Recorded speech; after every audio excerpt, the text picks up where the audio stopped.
आंना फिसाजा मोसानो ओंखारबाय नै मालाय गुड मर्निं सनाफोर मर्निं बलायसो जालाय टटलिसो जाबाय माबाया रायलायनायानो जानोसो नागिरा माबा बलायखौ दोनसै गुड मर्निं सनाफोर दिनैनि गोदान मोनसे भिडिअ बयखौबो गोसो गोरबोजों बरायगोननानै लाहरनाय थालायबाय नायलांदोलाय सनाफोर दिनैबो अननानै भिडिअखौ जोबजासिम जायफ्रा डेलि ब्लग भिडिअखौ नायनो मोजां मोनो अननानै दसेबाबो टाइम होनानै नायदोलाय आरो आं गिबियावनो बुंगोन आंनि चेनेलाव सोरबाफोर गोदानबा आं वेलकाम खालाय अननानै भिडिअसफोरखौ नायनानै डाटा मोजां मोनदोंबा साबस्क्राइब खालामनानै बेल आइकनखौबो क्लिक खालाय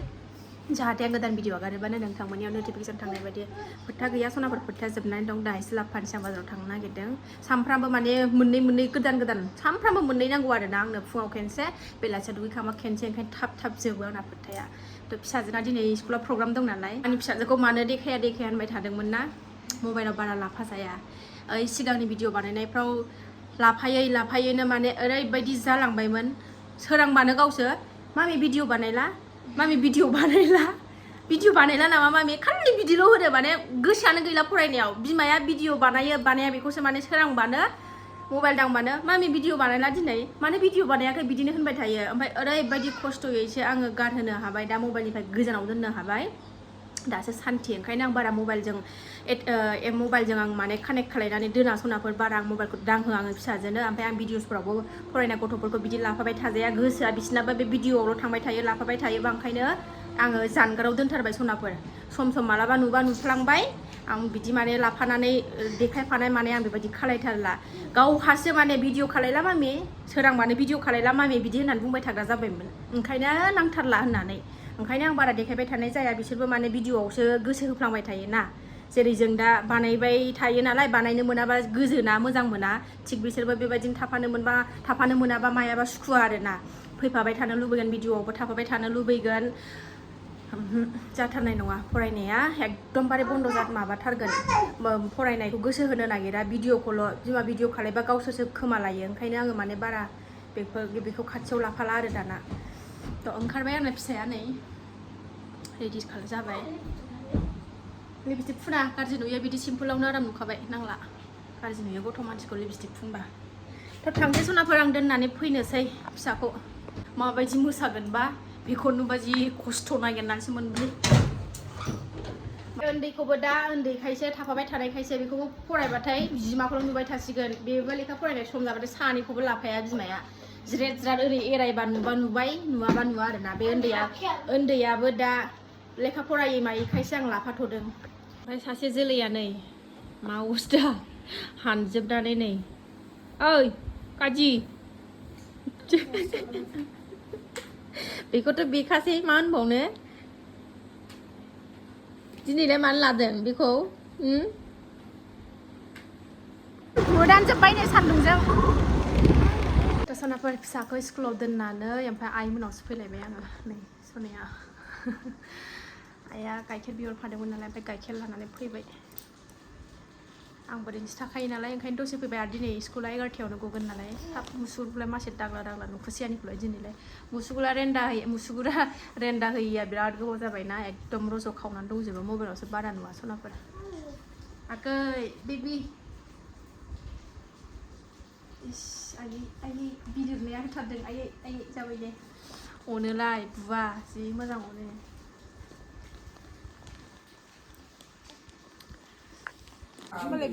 आंनो सेरसेयानो थोयो एसे बारा ओमफ्राय बहल लांसै बहल लकेल गसिगोन नालाय लांफैबाय आङो जोबथ'वाखै दाबो टाइमालाय जाबाय माखासे गबाय फैफिनबाय दिनै बे गेट नाम्बार 1जोंसो गगोन नालाय पेरेन्टसफ्रा सिङाव दंहैजोबो आं थाङासै नै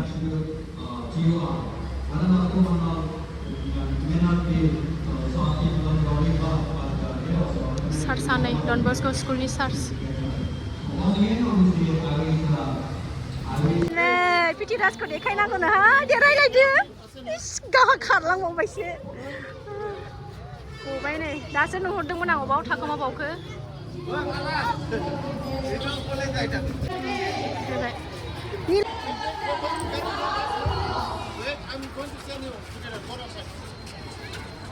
गजोब्बाय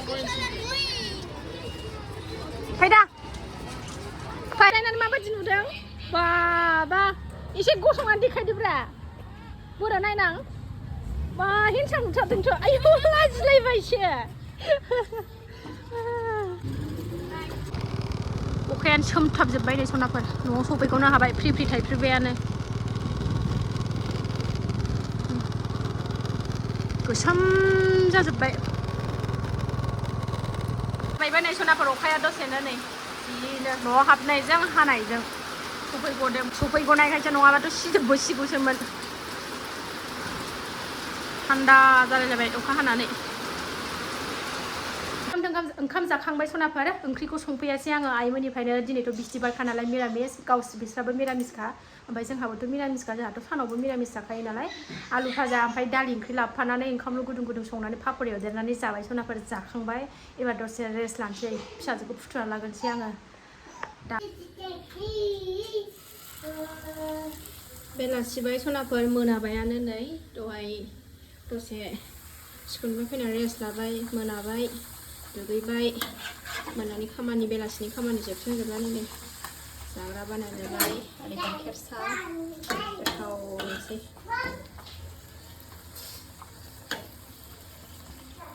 अखायानो लेरेक थेरेक हागासिनो दङ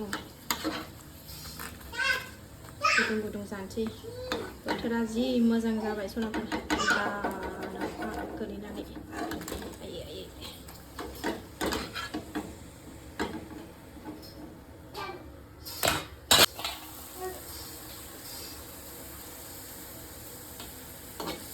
जोंना फिसाजो गेदेरा बिदि हासिबासो मोजां मोनो नालाय ओंखायनो हासिबाय थायो आं बेबायदिनो मादि मोजां मोनोथाय बेहाबा बिदि हासिबा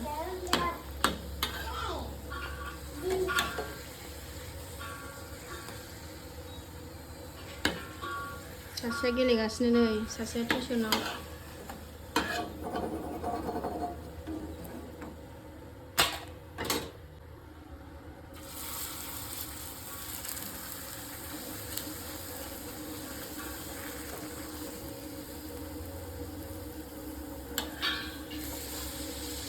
मोजां बुगाबाय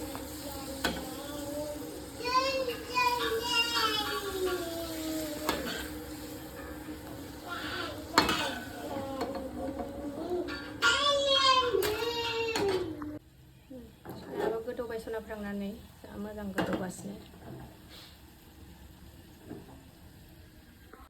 लुना लाबाय सनाफोरनो नैबे फिसाजोनि नैबे टिउसन फोरोंग्रा नानिनि आं सावखाङाखै नालाय ओंखायनो लोंथ'ला र' बेखौ सावगोन लागोन नोंसिनो हैग्रोनोसै फिसाफोरनो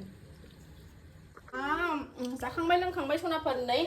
एबार सुनोसैलाय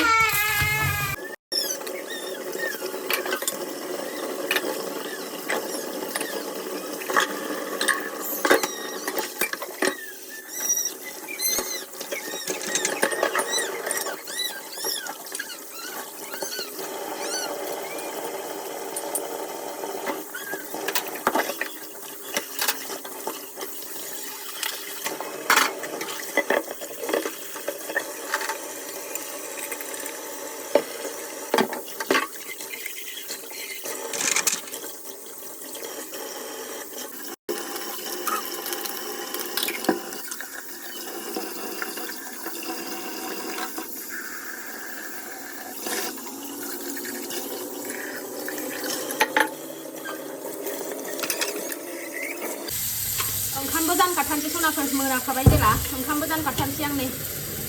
7:30 जाबाय जानो हागोन हाला ओंखामखौनो जानो हाबा दा जानोसै आंना हाजार बुस्थु जाबाबो सनाफोर ओंखामनि जायगाया एसेबाबो आलदा थाथारो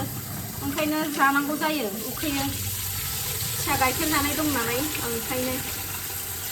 आलु बाथोनल' बिस्थिबारखा नालाय निरामिस आलु बाथोनल' खालायनोसै माबाया आगैनो दै बथला लाबो आलु बाथोन ओंखाम गुदुं गुदुं जानोसै